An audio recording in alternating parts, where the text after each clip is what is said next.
नमस्कार विद्यार्थी मित्रांनो, तुमच्या सर्वांचं माझ्या YouTube चॅनल मध्ये स्वागत आहे। तर आज आपण दोन चलातील एक रेषीय समीकरण पाहणार आहोत। दोन चलातील एक रेषीय समीकरण म्हणजे एखाद्या उदाहरणात दोन चल असतील आणि त्यांची एक कोटी असेल तर त्याला आपण दोन चलातील एक रेषीय समीकरण असं म्हणत असतो। उदाहरणार्थ बघा, दोन चल म्हणजे a, b, m, n, x आणि y ही झाली चल आणि त्यांची कोटी म्हणजे काय असतं ते आपण बघूया। कोटी म्हणजे हे जे चल आहे त्याच्यावरती जो अंक येतो त्याला आपण कोटी असं म्हणतो। जर एका चलामध्ये जर वरती कोणताही अंक दिलेला नसतो तर त्याची कोटी एक आहे असं आपण मानत असतो। जसं की आता आपण बघू शकतो, ह्या a च्या वरती एक काढला आहे म्हणजे ह्याची कोटी एक आहे। आता a च्या वरती जर आपण 2 काढलं तर याची कोटी 2 येते। तर आपण मागच्या इयत्तेतच पाहिलं असेल की एक रेषीय समीकरणांचं सामान्य रूप आपण कसं मांडतो, तर हे तुम्हाला मी ते सांगते। जसं की तुम्ही बघू शकता, 3x अधिक 2y बरोबर 12 हे जर आपण उदाहरण घेतलं तर त्याचं सामान्य रूप कसं मांडायचं असतं, तर बघा 3x अधिक 2y हे 12 ह्या बरोबर चिन्हाच्या अलीकडे घ्यायचं। हे इकडं अधिक आहे, बरोबर चिन्हाच्या अलीकडे येऊन ते वजा होईल। 12 बरोबर 0 हे याचं झालं सामान्य रूप। आता हे तुम्ही मागच्या इयत्तेत शिकला असाल तरी मी तुम्हाला रिव्हिजन म्हणून हे घेतलेलं आहे। तर आज आपण दोन चलातील एक रेषीय समीकरण पाहणार आहोत। दोन चलातील एक रेषीय समीकरण म्हणजे दोन समीकरणांचा जेव्हा आपण एकत्र अभ्यास करून किंवा एकत्र विचार करून जेव्हा आपण उदाहरण सोडवतो त्याला दोन रेषातील एक रेषीय दोन चलातील एक रेषीय समीकरण असं म्हटलं जातं। तर हे गणित सोडवत असताना खूप म्हणजे अशा थोड्या टिप्स वापरल्या जाऊ शकतात। म्हणजे जसं की ही गणित सोडवत असताना बेरीज वजाबाकी किंवा बेरीज वजाबाकी या तिन्ही गोष्टी आपल्याला कराव्या लागत असतात। पण याच्यामध्ये सगळ्यात महत्त्वाचं असतं ते म्हणजे चिन्ह, कारण या चिन्हांवरती सगळ्या गणितांचा कायापालट होत असतो। तर आपण गणित सोडवता काही छोट्या टिप्स बघणार आहोत की जेणेकरून तुम्ही ही गणित अचूकपणे सोडवू शकाल। तर वळूया आजच्या उदाहरणाकडे।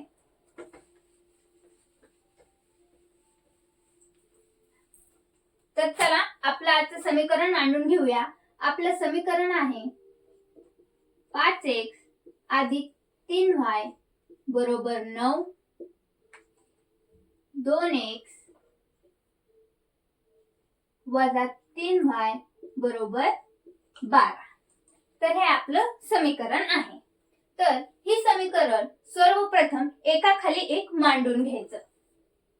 म्हणजे जर बघा 5x अधिक 3y बरोबर 9 ह्याला नाव द्या समीकरण 1। दुसरं समीकरण घ्या 2x वजा 3y बरोबर 12 ह्याला नाव द्या समीकरण 2। अशी एकाखाली एक समीकरण मांडून घेतल्यानंतर आपल्याला ते समीकरण बघितल्यानंतर कळतं की आपल्याला पुढे काय करायचं आहे। तर बघा, गणित हे समीकरण सोडवण्यासाठी किंवा अशा प्रकारची गणित सोडवण्यासाठी आपल्याला सर्वप्रथम चल आणि त्याचा सहगुणक बघावा लागत असतो। जर या उदाहरणामध्ये x म्हणजे सहगुणक, x चा सहगुणक 5 आहे, y चा सहगुणक 3 आहे। इथे खाली पण x चा सहगुणक 2 आहे आणि y चा सहगुणक 3 आहे। इथे पण 3y आहे आणि इथे पण 3y आहे। इथे चिन्ह अधिकचं आहे आणि इथे चिन्ह वजाबाकीचं आहे। तर समजा चिन्ह जर अधिक वजा असेल आणि सहगुणक जर सारखा असेल, म्हणजे चिन्ह जर भिन्न असतील आणि सहगुणक ते सारखे असतील तर ते कट होतात आणि त्याची होते बेरीज। ही झाली आपली पहिली टीप। हे सर्वांनी लक्षात ठेवा की चिन्ह भिन्न असतील आणि सहगुणक जर सारखे असतील तर ते कट होतात आणि त्यांची करावी लागते ती आपल्याला बेरीज। तर बघा, समीकरण 1 आणि 2 ची बेरीज करू। चला मग बेरीज करूया. समीकरण मांडून घ्या व्यवस्थित. 5x अधिक 3y बरोबर 9, 2x वजा 3y बरोबर 12. तर आपण यांची बेरीज करून घेऊया. 12 9 21, हे 3y ला हे 3y कॅन्सल होतात. 5 आणि 2 7x.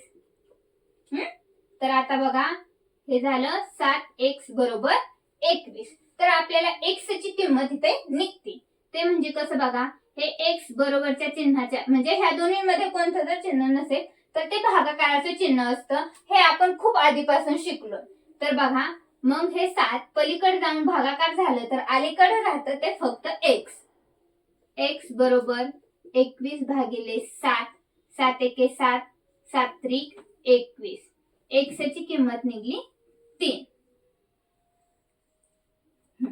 तर तुम्ही इथं म्हणजे तुम्हाला ही सर्व स्टेप समजले असतील की आपण x ची किंमत कशी काढलेली आहे. पण फक्त x ची किंमत काढून चालणार नाही, आपल्याला y ची पण किंमत काढावी लागणार आहे.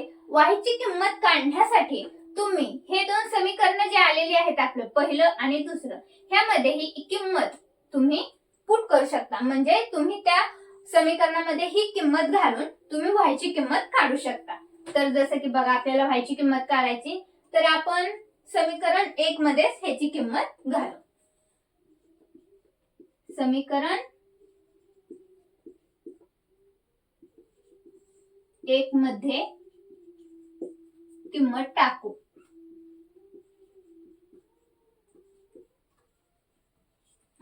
तर आपलं पहिलं समीकरण काय आहे? 5x अधिक 3y बरोबर 9. माझ्या मते जी समीकरणं सोपी आहेत म्हणजे साधी दिसतात उदाहरणार्थ, जर तुम्हाला दुसरं समीकरण सोपं वाटत असेल तर तुम्ही ही आलेली किंमत दुसऱ्या समीकरणामध्ये पण टाकू शकता. म्हणजे सहज किंमत निघेल अशी समीकरणं बघायची आणि त्याच्यामध्ये हे आलेलं उत्तर टाकायचं. म्हणजे असं किचकट कोणतंही काम होणार नाही. आता हे समीकरण सोपं आहे. इथं जर वजा अधिक वजा करत बसा, वजा वजा अधिक हे सगळं करण्यापेक्षा जे सिंपल आहे ते आपण घेऊया. जसं बघा 5 x ची किंमत काय निघली आपली 3, मांडून घ्या, अधिक 3y बरोबर 9. 5 त्रिक 15 अधिक 3y बरोबर 9. ह्या बाजूला 3y ठेवू बरोबर 9 वजा 15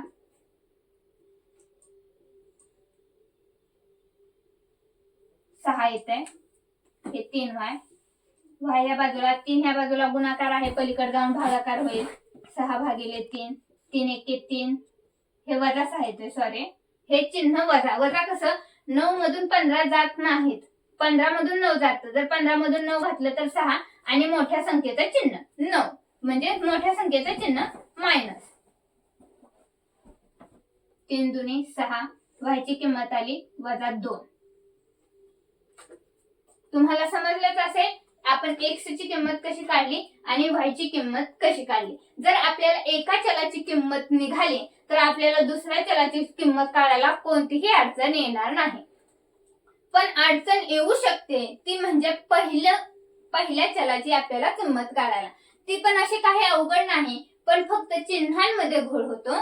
आणि चिन्ह बघण्यासाठी आपल्याला काही टिप्स आहेत. त्यातले आता हे उदाहरण सोडवताना आपण पहिली टिप्स बघितली आहे, ती म्हणजे सहगुणक आणि चल सारखे असतील आणि चिन्ह जर भिन्न असतील तर त्याची बेरीज करायची. तर चला आपण दुसरं उदाहरण बघूया.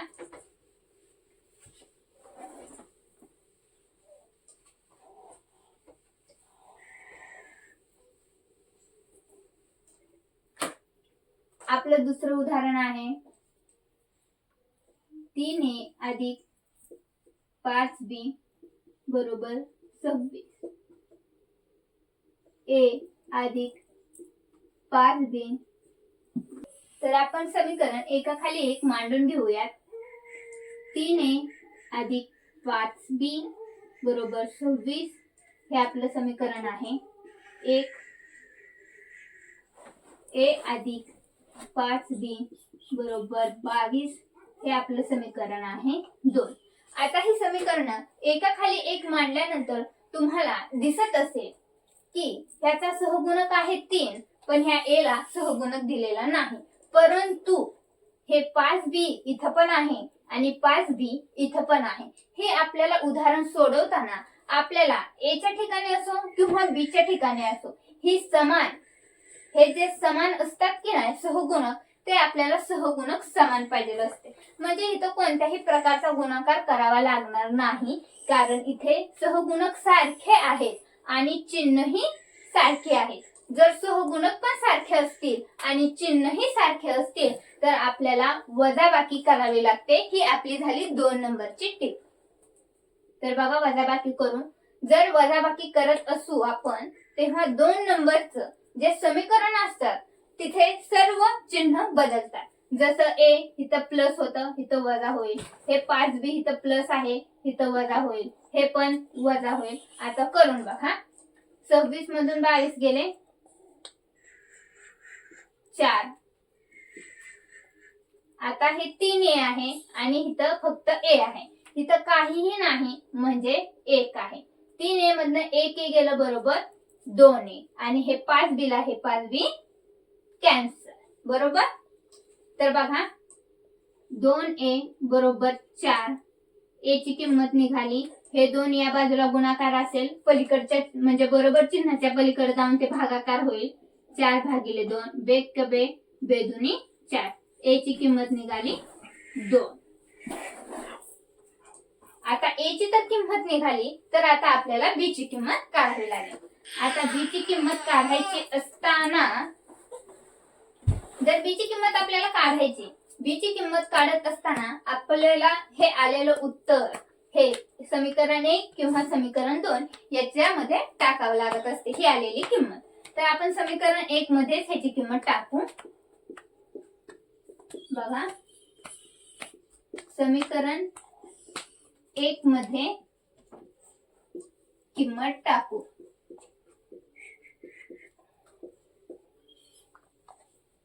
तर घ्या आपलं समीकरण काय आहे. 1 3a अधिक 5b बरोबर 26. 3a ची किंमत निघाली 2. हे मी कंसातच लिहिते गुणाकाराचं चिन्ह देण्याऐवजी, म्हणजे ह्या दोन्ही कंसाच्या बाहेर ह्याच्यामध्ये गुणाकाराचं चिन्ह असतं. अधिक 5b बरोबर 26.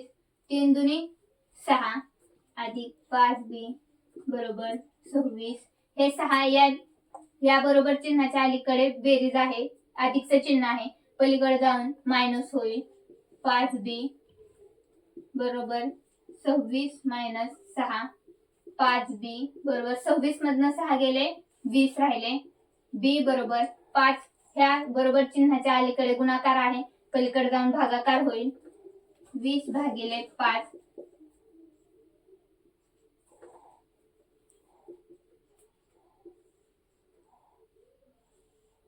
तर तुम्ही बघू शकता a ची किंमत आली 2 आणि b ची किंमत आली 4. तर आतापर्यंत आपण 2 उदाहरणं बघितली आणि दोन्ही उदाहरणामध्ये आपण 2 प्रकारच्या टिप्स बघितल्या, जी गणित सोडवताना खूप महत्त्वाच्या आहेत. त्या बेसिसवरती आपण अचूक प्रकारचं गणित सोडवू शकतो. जसं की पहिली टिप होती की जर सहगुणक सारखे असतील आणि चिन्ह जर भिन्न असतील तर आपल्याला बेरीज करायची, आणि जर सहगुणक सारखे असतील आणि चिन्हही सारखे असतील तर आपल्याला वजाबाकी करायची. आणि वजाबाकी करताना जे 2 नंबरचं समीकरण आहे त्याची जी चिन्ह आहे ते पूर्णपणे बदलते. जर ह्या समीकरणामध्ये हे 5b जर मायनस असतं तर ह्याचं चिन्ह प्लस झालं असतं. आता हे तर तुम्हाला समजलंच असेल. तर आपण अजून एक उदाहरण बघूया. आपण अशीच प्रकारची उदाहरणं बघूया, म्हणजे जेणेकरून तुम्हाला हा चॅप्टर एकदम क्लिअर होईल.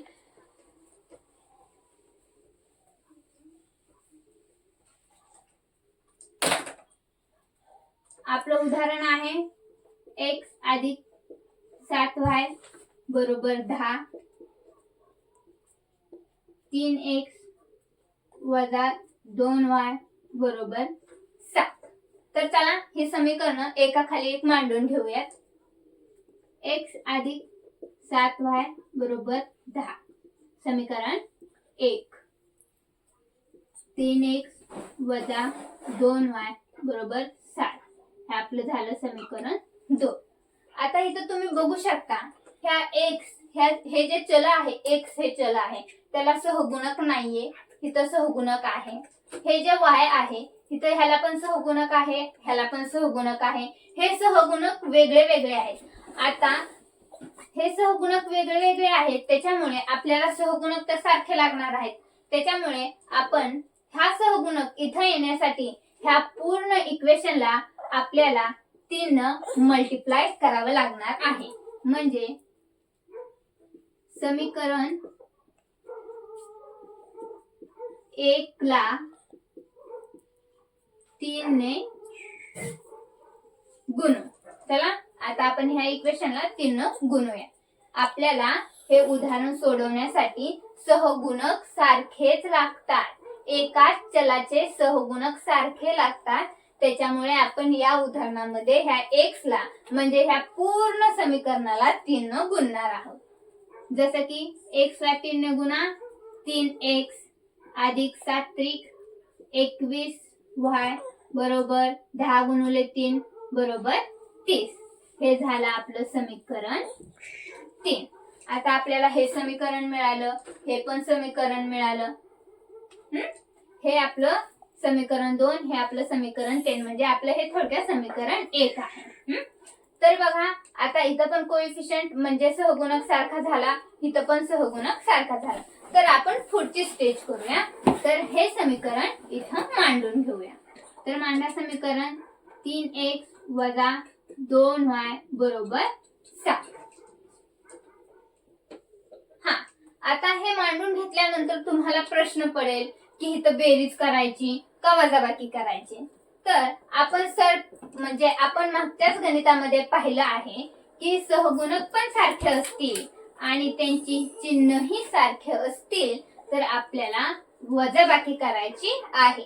आणि वजाबाकी करत असताना जे समीकरण 2 असेल हे दुसरं समीकरण असेल त्याची चिन्ह पूर्णपणे बदलतील. जसं की हे 3x या ठिकाणी प्लस आहे, हे मायनस होईल. हे वजा आहे ते अधिक होईल. हे अधिक आहे ते वजा होईल.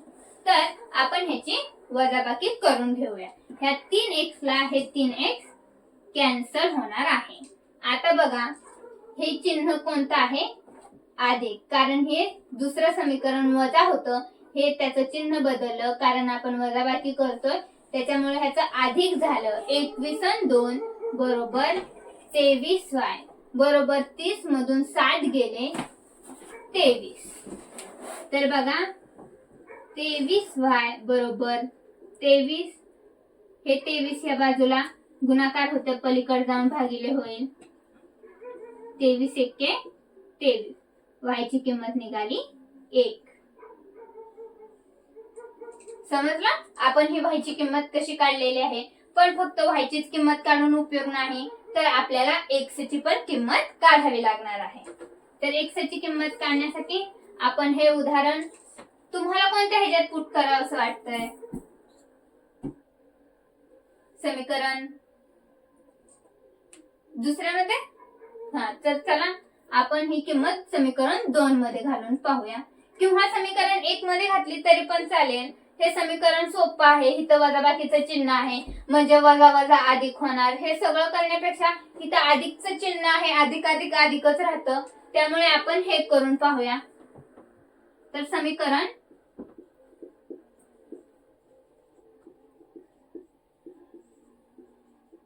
एक मध्ये किंमत टाकूया. तर समीकरण 1 आहे आपलं. x ची किंमत निघालेली नाहीये, y ची किंमत निघाली. x अधिक 7 y ची किंमत आहे 1 बरोबर 10. x अधिक 7 1 7 बरोबर 10. x बरोबर हे 7 या बाजूला अधिक आहे पलीकडे जाऊन वजा होईल.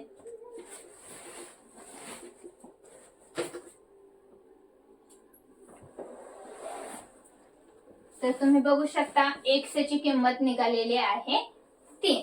आता हे जे आपली किंमत निघाली आहे ती एक मांडण्याची पद्धत आहे. ती पद्धत मी तुम्हाला दाखवते.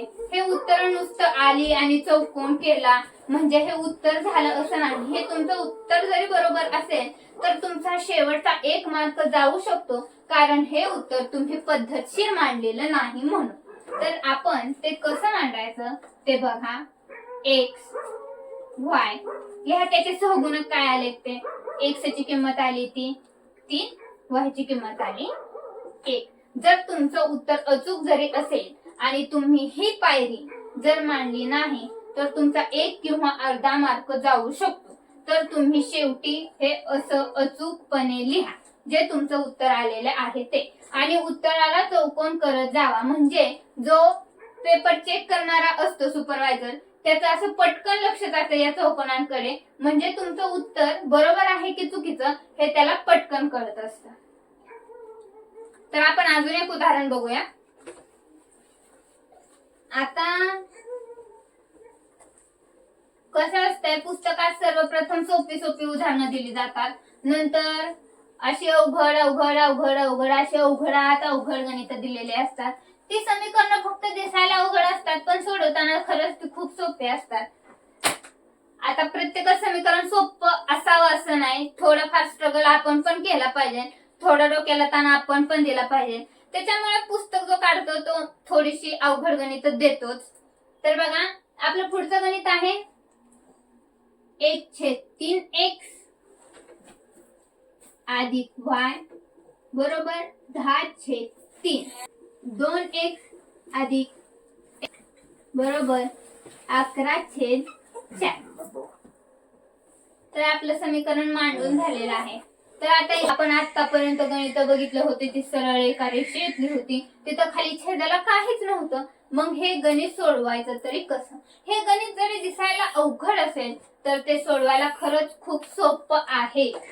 तर ते कसं सोडवायचं आपण बघूया. तर बघा हे खाली छेदाला 3 आहे, हे मला नकोसं वाटतंय कारण हे बघूनच मला कसं तरी होतंय. त्याच्यामुळे आपण हे कट करून टाकूया. मग हे कट करायचं कसं तर ते बघा, ही 1/3 आहे, हे 3. आता मला ह्या x ला सहगुणक आहे तो म्हणजे 1, बिचारा y एकटाच राहतोय, मग हे सहगुणक आपण त्याला देऊन टाकूया. म्हणजे खाली राहणार 1x अधिक हे सहगुणक व्हायला द्या 3y बरोबर. आता ह्याला दिल्यावर हा रागाला जाईल, मग हे 3 ह्याला पण देऊन टाका. म्हणजे कसं होईल 3 हे असं झालं. ह्याला पण आपण दिलं तर हे 3 ला हे 3 कट झालं. समीकरण काय झालं आपलं ax अधिक 3y बरोबर 10. हे झालं आपलं पहिलं समीकरण. आतापर्यंत आपण असे समीकरण सोडत होतो, आपलं पण समीकरण निघालं. तर चला मग दुसरं पण समीकरण काढा.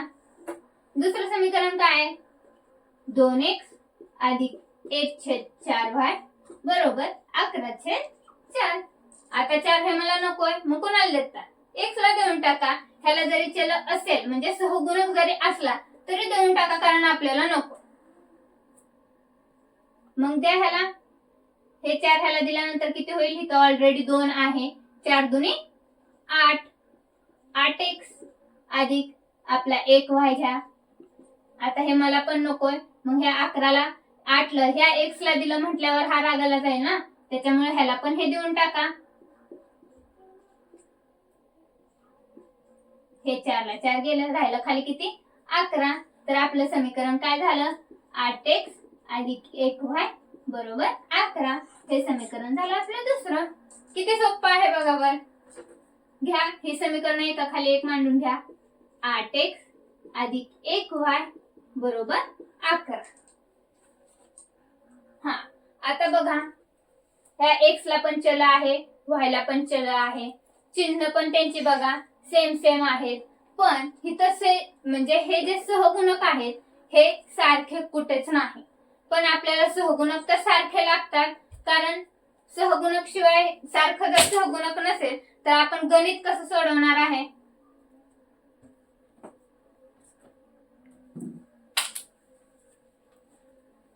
आपल्याला सहगुणक सारखे लागणार आहे.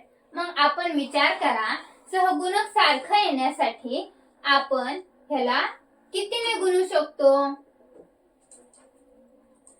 आता जर 1 ला 8 ने गुणलं तर इथं 8x येऊ शकतं, किंवा आपण इथं ह्याला 3 न गुणलं तर इथं 3y येऊ शकतं. जसं आपल्याला वाटतं आपण तसं करू शकतो. तर मला वाटतंय आपण ह्या समीकरणाला 8 ने गुणूया. आपल्याला सहगुणक सेम येण्याचे मतलब आहे. मग तुम्ही ह्याला 3 न गुणा नाही तर 8 न गुणा, काहीही फरक पडत नाही, उत्तर तेच येणार. तर बघा आपण समीकरण 1 ला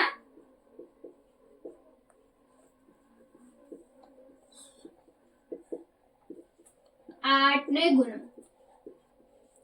चला गुणा. 8x अधिक 8 त्रिक 24y बरोबर 8 10 80.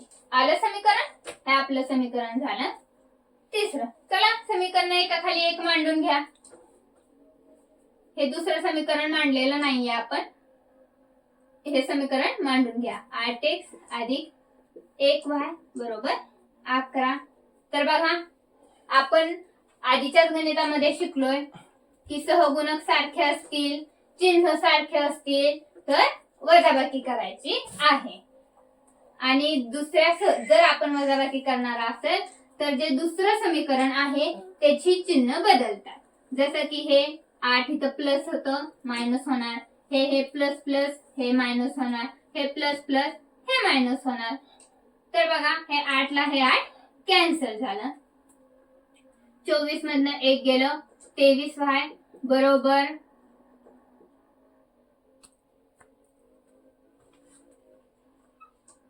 उत्तर आलं 69. तर बघा 23y बरोबर 69, y बरोबर 69 भागिले 23, y ची किंमत आली 3.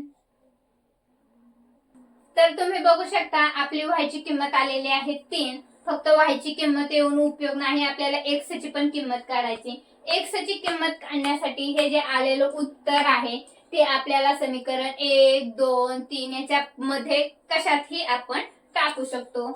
तर माझं पर्सनली मत आहे की कोणतंही उदाहरण जरी आलं, उत्तर आलं तर समीकरण 1 हे खरंच सोपं असतं, त्याच्यामुळे मी समीकरण 1 मध्ये हे उत्तर टाकणार आहे. तर बघूया ह्याची किंमत. समीकरण 1 मध्ये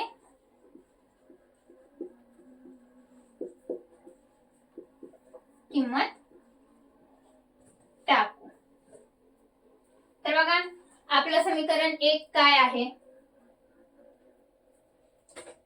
हे आपलं समीकरण 1 आहे. x अधिक 3y बरोबर 10. इथं 1x आहे, ते काय 1 घेतलं आणि नाही घेतलं त्याचं काहीही नसतं, त्याच्यामुळे मी फक्त एकच घेतलेला म्हणजे xच घेतलेला आहे. तर बघा x ची किंमत निघालेली नाही म्हणजे ते x तसंच लिहायचं. 3 y ची किंमत निघालेली आहे 3 बरोबर 10. x अधिक 3 ते 9 बरोबर 10. x बरोबर हे 9 ह्या बाजूला अधिक असेल, पलीकडे जाऊन वजा होईल.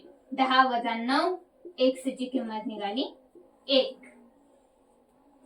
तर बघा y ची किंमत निघाली 3, x ची किंमत निघाली 1. जरी आपल्या किमती आल्या तरी त्या सविस्तर मांडायच्या कशा? त्या म्हणजे x y घ्या त्यांच्या किमती. x ची किंमत आहे 1 आणि y ची किंमत आहे 3. तर तुम्हाला या सर्व उदाहरणावरून दोन चलातील एक रेषीय समीकरणे समजले असतील अशी मी अपेक्षा करते. याच्या पुढची उदाहरणंही खूप मोठी आहेत, फक्त दिसायलाच मोठी आहेत, पण अशाच प्रकारे तीही उदाहरणं सोडवायला खरंच सोपे असतात.